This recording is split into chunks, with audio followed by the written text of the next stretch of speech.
to tak vnímam, že v podstate to pre naše manželstvo veľa znamenalo, že sme na tom týždni boli, pretože už sme boli v nejakom takom čase ťažkosti a nevedeli sme riešiť rôzne situácie životné. A keďže sme veriaci kresťania, veríme Ježiša Krista, tak sme hľadali niečo duchovné, nejaké spoločenstvo, nejakú možnosť proste, kde sa nejako povzbudiť alebo hľadať cestu proste.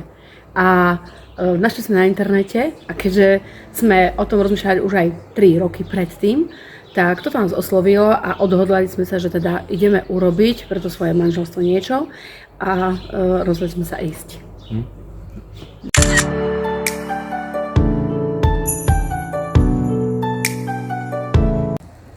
Tak tento týždeň do nášho manželstva priniesol také vedomie toho, že Pán je s nami, že nie sme pred ním neviditeľní, že vidí aj naše problémy a že je s nami a že nás neopúšťa žiadnu chvíľu v živote. No tak Pán je naozaj verný a premenil tú vodu na víno aj v našom manželstve, keď v jednom momente svojim dotykom naozaj tak premenil to naše kamenné srdce na srdce z mesa. A bol to akoby taký začiatok tohto Božieho dotyku a pre naše manželstvo.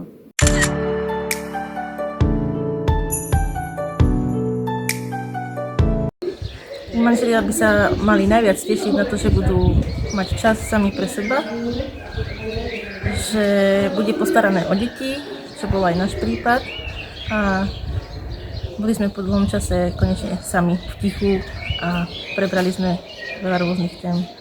No, tak že každý deň budú nové prekvapenia.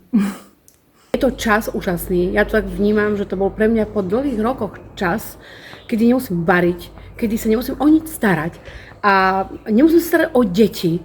Deti sme odovzdali do tábora bez mobilov, akože úžasné a my sme sa venovali sami sebe. Od rána do večera. Konečne čas pre nás a s Pánom Bohom. Tak to bolo úžasné. Takže počas týždňa Kána sa manželia môžu tešiť na týždeň, ktorý je plný prekvapení. Čo môžem povedať, že je určite isté, že takýto týždeň ešte nezažili. Budú mať čas, ktorý môžu stráviť spolu. Možno zistia, že doteraz ten čas spolu až tak veľmi netrávili. A ten týždeň prinesie isto veľa nového a krásneho do ich vzťahu.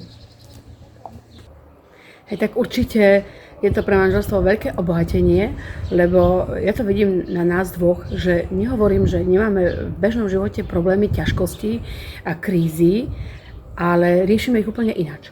Proste naučili sme sa vlastne skrz toho Boha a skrz tú našu vieru, lásku a takú odovzdanosť a takú dôveru, že tie problémy môžeme riešiť úplne aj ináč. Našli sme spôsoby ako a tým pádom je to pre nás úžasné.